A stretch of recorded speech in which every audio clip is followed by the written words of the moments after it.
विजय चौरमारे साहब जुड़ रहे हैं, वरिष्ठ पत्रकार हैं। शिवम त्यागी प्रवक्ता भारतीय जनता पार्टी के हैं, वो भी इस वक्त हमारे साथ हैं। बृजमोहन श्रीवास्तव प्रवक्ता हैं एनसीपी के, वो भी इस वक्त हमारे साथ जुड़ रहे हैं। आप सभी का बहुत बहुत स्वागत, शुक्रिया।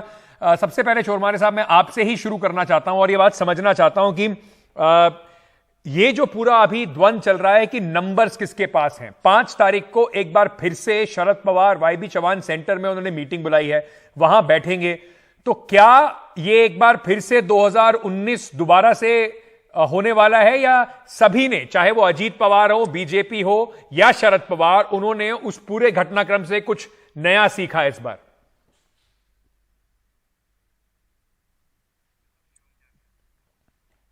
चलिए, मुझे अभी बताया गया है कि चौरमारे साहब का कनेक्शन जो है, जो हमारे साथ जुड़ा हुआ था, वो अभी कट गया है। कोशिश करते हैं उनसे दोबारा उनके पास जाने की। शिवम, मैं आपके पास आना चाहता हूं। भारतीय जनता पार्टी, बार बार सवाल यही उठ रहा है कि जही आपके पास जब पूरे नंबर्स थे, मेजॉरिटी थी, तो अजीत पवार साहब को लाने की क्या आवश्यकता पड़ गई? देखिए अंकित जी, मुझे लगता है कि भारतीय जनता पार्टी के पास नंबर्स पूरे थे, इसमें तो कहीं कोई दो राय नहीं है। लेकिन अगर देश के प्रधानमंत्री की सोच से जुड़कर कोई आगे चलना चाहता है तो उसका स्वागत है।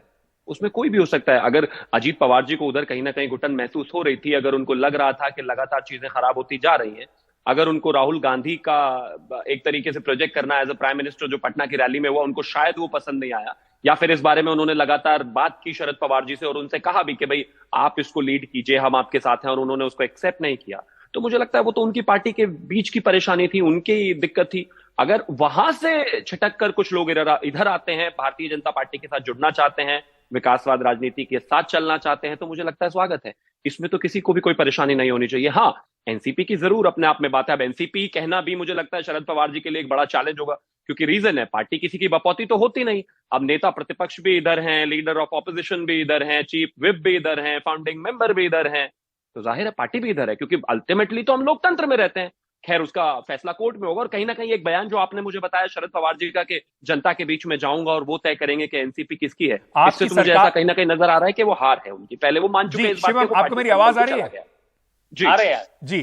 तो मैं आपसे ये पूछना चाह रहा हूं, महाराष्ट्र में तो हो सकता है कि भारतीय जनता पार्टी की जो सरकार चल रही है, जो एनडीए की सरकार चल रही है, वो और मजबूत हो जाए, लेकिन आपको लगता नहीं प्रधानमंत्री जी को खुद ही परेशानी में डाल दिया आप लोगों ने? परसों भी प्रधानमंत्री जी की जब रैली थी, तो प्रधानमंत्री जी की रैली में जब उन्होंने स्कैम गिनाने शुरू करे, तो उन्होंने सिंचाई स्कैम गिनाया, उन्होंने कोऑपरेटिव बैंक स्कैम गिनाया। वो शायद आप लोग भूल गए कि उसमें दोनों में जो एक्यूज्ड हैं वो अजीत पवार साहब हैं, तो अब उनके साथ आप सरकार भी चलाएंगे? मुझे ऐसा लगता है कि शायद कोई भी पॉलिटिकल पार्टी इस तरह की चीजों को भूल जाए इतनी जल्दी, ये कोई ऐसी छोटी बात नहीं है। हर चीज पर कहीं ना कहीं डिस्कशन हुआ होगा और मामला बहुत साफ है। भारतीय जनता पार्टी के कोई साथ हो, भारतीय जनता पार्टी के खिलाफ कोई हो, कोई भी अगर घोटाले में है, उस पर वो प्रक्रियाएं हमेशा ऐसे ही चलती रहेंगी। एजेंसीज अपना काम करेंगी जैसे लगातार करती आई हैं। कर्नाटक में भी एक ऐसा मसला आपने देखा था जिसमें भारतीय जनता पार्टी के नेता और उनके बेटे को ही गिरफ्तार किया गया था। मुझे ऐसा लगता है कि करप्शन पर भारतीय जनता पार्टी की पॉलिसी ना पहले बदली थी ना आज बदली है। अपने जो पुराने स्टैंड्स और एजेंडाज हैं उन पर ना पहले बदली थी, ना आज बदली है और ना आगे बदली। तो मतलब अगर किसी के खिलाफ जांच चल रही है, लगातार आप उसके ऊपर अटैक कर रहे हैं, तो प्रधानमंत्री नाम लेके उनकी बात कर रहे हैं, तो उसमें उनके साथ काम करने में आपको कोई दिक्कत नहीं है, पर करप्शन पे आपकी मुहिम चलती रहेगी? अगर कोई भारतीय जनता पार्टी के साथ जुड़ना चाहता है, विकासवादी राजनीति के साथ जुड़ना चाहता है, उनका स्वागत है। लेकिन इसमें करप्शन को लेकर कोई हमारी जो जीरो टॉलरेंस है उस पर कोई चेंज हो जाए, वो स्टांस बदल जाए, वैसा नहीं। ये भी बड़ा कमाल की जीरो टॉलरेंस है कि 2 दिन पहले तक जिन लोगों का नाम ले लेकर उनके स्कैम गिनाए जा रहे थे, अब वो उनके साथ डेप्यूटी मुख्यमंत्री बना दिए गए। खैर, मैं सीधे बृजमोहन जी आपके पास आना चाहता हूं। चाहे शरद पवार जी के साथ जो हुआ है या आपकी पार्टी के साथ जो अब हुआ है, अब बीजेपी कैसे इसको डिफेंड करेगी वो उनको देखना है, लेकिन एक बात तो तय है कि इस पूरे घटनाक्रम में सबसे ज्यादा नुकसान अगर हुआ है तो जो शरद पवार की चाणक्य वाली छवि कि वो किसी भी मुश्किल से बाहर निकल जाते हैं उसको, और ऑपोजिशन यूनिटी में वो जो रोल प्ले कर रहे हैं, शायद उसमें भी उनका कद घट गया है। नहीं, मैं सोचता हूं कि मैं आपकी इस आंकलन से सहमत नहीं हूं।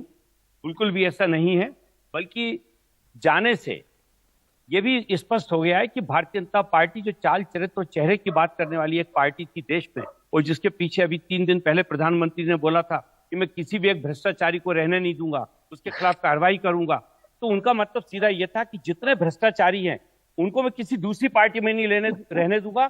सबों को अपने साथ पार्टी में लेकर आ जाऊंगा। वो सब बीजेपी का नहीं चेहरा तो हो ब्रिजमोहन जी, जाएगा। एक मिनट ब्रिजमोहन जी, कर दिया। सर एक सेकंड, तो क्या आप मान रहे हैं कि अजीत पवार भ्रष्टाचारी थे? तो कल तक वो आपके साथ ही थे। तो उन्होंने खुद ने आरोप लगाया, प्रधानमंत्री जी ने। नहीं तो आप ही तो कह रहे हैं कि भ्रष्टाचारी को रहने नहीं दूंगा, वो हमारी पार्टी में चलेगा, तो इसका मतलब आप मान रहे हैं अजीत पवार भ्रष्टाचारी?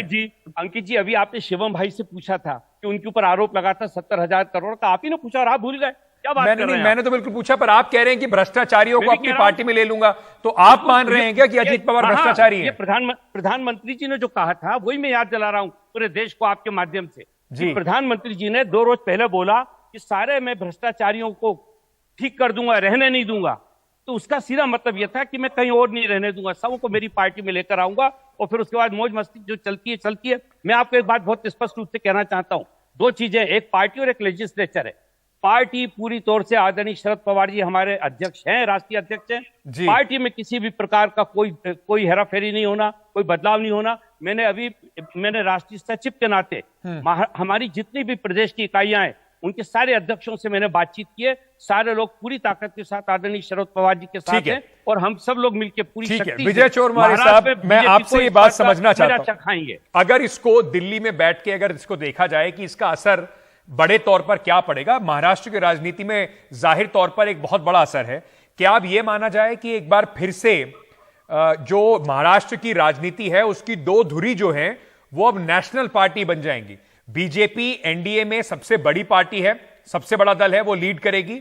और अगर महाविकास अघाड़ी की बात करें तो कांग्रेस का कद काफी बढ़ गया है, वो इकलौती ऐसी पार्टी बची है ऑपोजिशन में जिसमें टूट फूट नहीं हुई है। एनसीपी में भी टूट हुई है और शिवसेना में भी टूट हुई है। हाँ अंकित जी, सही है, कांग्रेस बड़ी पार्टी बनी है। मुझे लगता है आगे जाके महाराष्ट्र में नेता प्रतिपक्ष का जो पद है वो कांग्रेस के पास आ सकता है, क्योंकि अब एनसीपी के बहुत सारे विधायक जब इस सरकार के साथ गए हैं और शिवसेना के सरकार साथ भी गए हैं और उद्धव ठाकरे गुट के पास भी ज्यादा विधायक नहीं रहे, तो मुझे लगता है 36 मेंबर विधायक वाली कांग्रेस पार्टी महाराष्ट्र विधानसभा की सबसे बड़ी पार्टी रहेगी और जो नेता प्रतिपक्ष का जो पद है वो उस कांग्रेस पार्टी के पास आगे चल के जाएगा। मेरे सहयोगी सोहित मिश्रा इस वक्त हमारे साथ जुड़ रहे हैं, लगातार इस पूरे घटनाक्रम पे नजर रखे हुए हैं। कुछ देर पहले एनसीपी के ऑफिस में थे आप सोहित, तब लगातार बड़ा वहां पर माहौल एक बनाने की कोशिश हो रही थी, उनके शरद पवार के पक्ष में नारे भी लग रहे थे।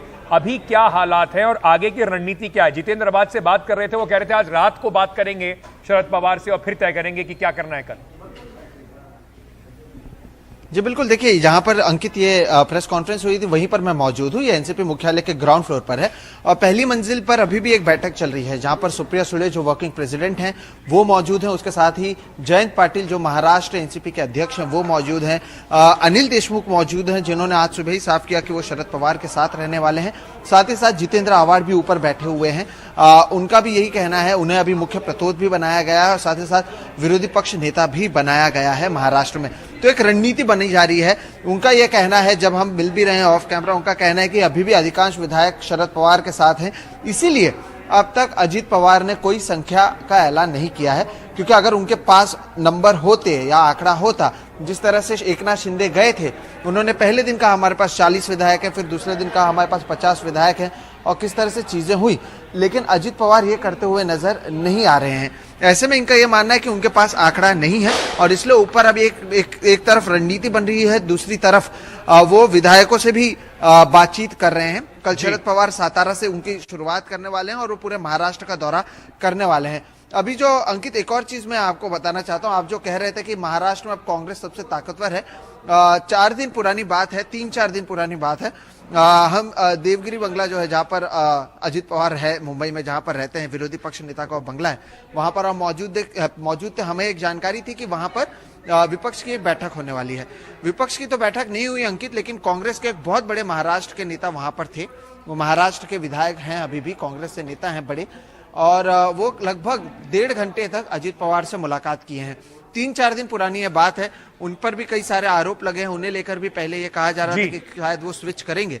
तो ऐसे में फिलहाल शिवसेना और एनसीपी को टारगेट बनाए जाने के बाद सवाल यह है कि क्या तीसरी टारगेट पर यहाँ पर कांग्रेस है, क्योंकि उनके विधायक भी लगभग 2-3 दिन पहले, जो मैं अपनी आंखों देखी बात कह रहा हूँ, कि वो खुद 1 से 1.5 घंटे तक अजित पवार के साथ बातचीत कर रहे हैं।